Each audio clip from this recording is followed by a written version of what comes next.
Dear students of class 10th, मैं हूं सलाउद्दीन खान और मैं आपको जो नेक्स्ट पैराग्राफ है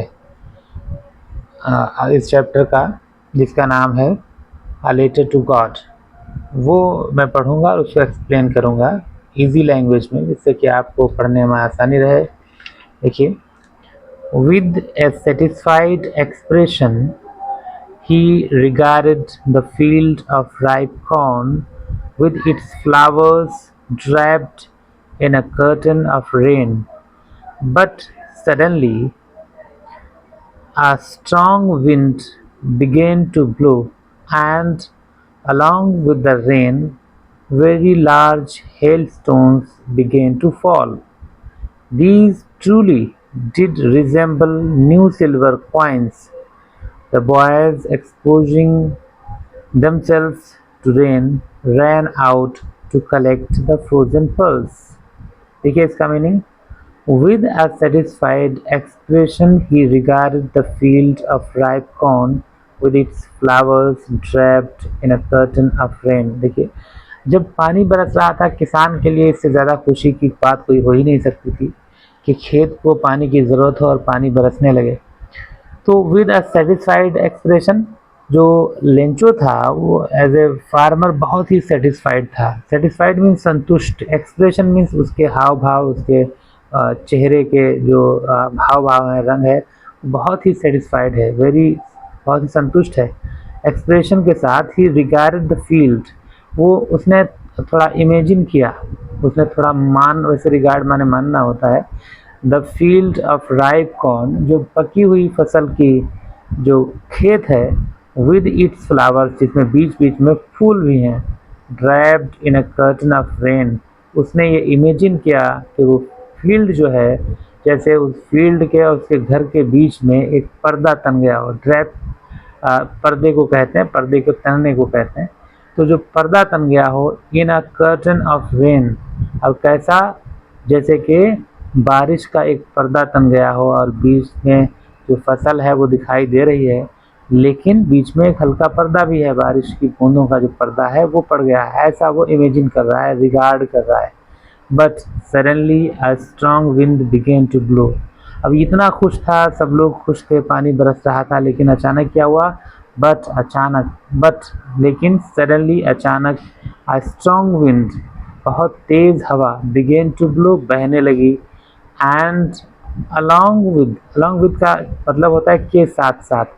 पहले तो हवा बहने लगी अलॉन्ग विद द रेन, और बारिश के साथ साथ very large hail stones began to fall. Very large, बहुत बड़े बड़े, हेल स्टोन्स जो ओले होते हैं, ओले, बिगेन टू फॉल, गिरने लगे, यानी बारिश के साथ अचानक बहुत बड़े बड़े ओले गिरने लगे। दीज ट्रूली डिड रिजेंबल, अब यहाँ पर लेखक जो हैं GL फ्यूएंटीज जो हैं, वो थोड़ा सा मजाकिया मोड में बात करते हैं और कहते हैं दीज ट्रूली डिड रिजेंबल, कि ये जो थे, ये जो बड़े बड़े ओले गिर रहे थे चमकदार बर्फ के, दीज ट्रूली, अब ये वास्तव में, सच्चाई में, डिड रिजेंबल, ये समानता थी इनमें, न्यू सिल्वर कॉइन्स, अब ये समानता थी, ये अब ये वैसे लग रहे थे जैसे कि नए सिल्वर कॉइन्स होते हैं।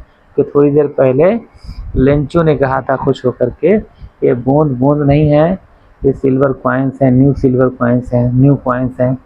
तो अब यहाँ पर लेकर कह रहा है these truly did resemble new silver coins, अब ये वास्तव में जो बड़े बड़े ओले गिर रहे हैं, ये नए चमकीले सिल्वर कॉइन्स की, चांदी के सिक्कों की तरह हैं। द बॉयज, वे लड़के, एक्सपोजिंग दमसेल्व्स, अब ये एक नेचुरल प्रोसेस है, पूरी दुनिया में लगभग सेम है। जब ओले गिरते हैं तो समझदार लोग होते हैं, वो डरते हैं, वो ईश्वर से प्रार्थना करते हैं कि ओले गिरना बंद हो जाए, लेकिन छोटे बच्चे उसको एंजॉय करते हैं। तो जो लड़के थे, एक्सपोजिंग दमसेल्व्स, एक्सपोज का मतलब अपने आप को खुले में ले आए, दमसेल्व्स अपने आप को, टू द रेन, बारिश में, रैन आउट, बाहर की तरफ दौड़ करके आए, टू कलेक्ट, इकट्ठे करने के लिए, the frozen pearls, frozen means जमे हुए, पर्ल्स मीन्स मोती, जमे हुए मोती, यानी वो जो ओले गिर रहे थे उनको कलेक्ट करने के लिए बाहर की तरफ वो बच्चे दौड़ करके आ गए। फिर देखिए, it's really getting bad now, exclaimed the man, I hope it passes quickly, It did not pass quickly. For an hour the hail rained on the house, the garden, the hillside, the cornfield, on the whole valley. The field was white as if covered with salt. देखिए meaning, it's really getting bad now. अब बच्चे तो ओलों को इकट्ठे करने के लिए चले गए, उसको खेलने के लिए चले गए, क्या चीज़ है उनको क्यूरियोसिटी थी। लेकिन किसान परेशान था, यानी लेंचो परेशान था, तो वो क्या बोला, it's really getting bad now. अब ये वास्तव में बहुत बुरा हो रहा है, गेटिंग बैड बुरा हो रहा है। एक्सक्लेम्ड द मैन, यहाँ पर जो वर्ड एक्सक्लेम है इसका अर्थ होता है किसी बात को भावनाओं के साथ कहना, एकदम से कहना। तो he exclaimed it is getting bad now, I hope it passes quickly. साथ ही साथ उसने कहा मुझे आशा है, मैं उम्मीद करता हूँ, मैं दुआ करता हूँ, इट पासिस क्विकली, कि ये जो मुसीबत है वो बीत जाए, पासिस बीत जाए, क्विकली जल्दी से। It did not pass quickly, लेकिन ये जल्दी से बीती नहीं। फॉर एन आवर, लगभग एक घंटे तक, फॉर एन आवर एक घंटे तक, द हेल रेन्ड, जो ओले थे वो बरसते रहे, ऑन द हाउस, कहाँ कहाँ, घर के ऊपर, द गार्डन, गार्डन के ऊपर, बगीचे के ऊपर, द हिल साइड, पहाड़ी, पहाड़ पर, द कॉर्न फील्ड, अनाज के मैदान में, खेत में, और द होल वैली, और फिर वो कहता है पूरे वैली में, पूरी घाटी में ये सब ओले बरसते रहे एक घंटे तक। द फील्ड वॉज वाइट, पूरी फील्ड वाइट हो गई, सफ़ेद हो गई। एज इफ मतलब जैसे कि, कवर्ड विद साल्ट, जैसे कि ये ढक गई हो नमक से, जैसे कि ये नमक से ढक गई हो, ऐसी इसकी फील्ड हो गई। नॉट अ लीफ, अब देखिए अगला, not a leaf remained on the trees, the corn was totally destroyed, the flowers were gone from the plants. Lencho's soul was filled with sadness. When the storm had passed, he stood in the middle of the field and said to his sons, a plague of locusts would have left more than this. The hail has left nothing. This year we will have no corn. The night was a sorrowful one. All our work for nothing. There is no one who can help us. We all will all go hungry this year। देखिए, not a leaf remained on the trees, not a leaf, एक भी पत्ती नहीं बची, remained माने बची, on the trees, पेड़ों के ऊपर, यानी इतने ज़्यादा ओले गिरे तो पूरी जो पेड़ पौधे थे उनके सारी पत्तियां गिर गईं। The corn was totally destroyed, और जो फसल थी, जो पकी फसल थोड़ी देर पहले बहुत आनंदित कर रही थी, जो है उसको पर्दे में ढकी हुई दिख रही थी, बहुत खुश हो रहा था लेंचो देख करके, it was completely destroyed, totally destroyed, destroyed means बर्बाद हो गई थी। द फ्लावर्स वर गॉन, जो फूल थे वो सब जा चुके थे, गिर चुके थे, फ्रॉम द प्लांट्स, पेड़ों के ऊपर से।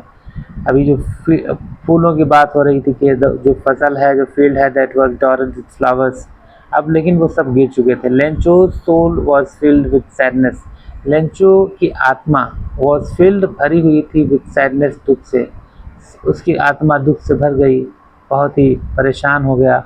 When the storm had passed, और जब तूफान बीत गया था, he stood in the middle, वो खड़ा हुआ, इन द मिडिल, बीचों बीच में, ऑफ द फील्ड, खेत के, and said to his sons, और कहा टू हिज सन्स, अपने बेटों से, a plague of locusts would have left more than this.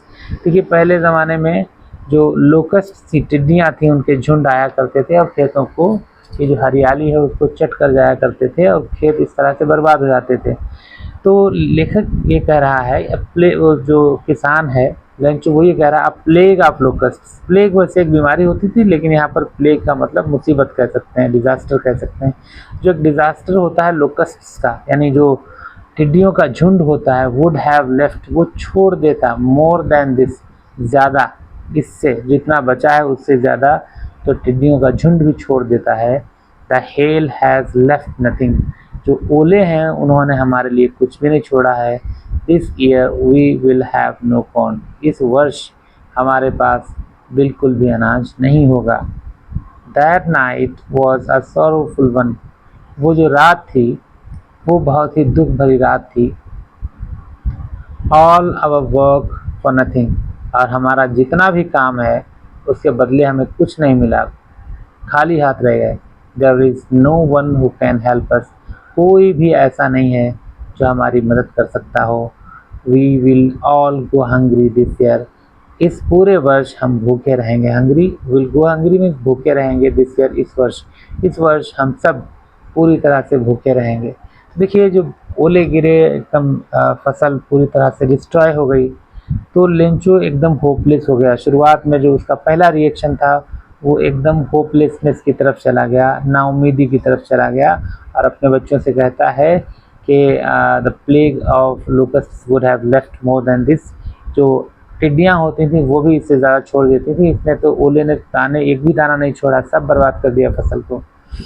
और हमारे पास बिल्कुल भोजन नहीं है, पूरे साल हम क्या खाएंगे, भूखे रहेंगे, और हम तो ऐसा लगता है कि कोई उम्मीद नहीं है, कोई भी ऐसा व्यक्ति नहीं है जो हमारी मदद कर सके। तो लेंचो इस डिज़ास्टर को देख करके पूरी तरह से अपसेट है, पूरी तरह से दुख में डूब गया है, और पहला रिएक्शन उसका ये है कि अब हमारी कोई मदद नहीं कर सकता और हम भूखे रहेंगे। देखिए अगर आपको हमारा चैनल पसंद आ रहा है तो आपसे ये रिक्वेस्ट है कि आप हमारे चैनल को सब्सक्राइब कर दें और लाइक करें, जिससे कि हम इस तरह के जो आपके चैप्टर्स हैं क्लास 10th के, और उससे आगे भी फ्यूचर में 11th और 12th के चैप्टर्स को भी हम एक्सप्लेन करेंगे। तो आपसे ये रिक्वेस्ट है कि आप सब्सक्राइब कर दें। जितने ज़्यादा सब्सक्राइबर्स होंगे उतना ही ज़्यादा मैं मोटिवेटेड फील करूँगा और आपके लिए ईजी लैंग्वेज में इंग्लिश को एक्सप्लेन करता रहूँगा। Thank you.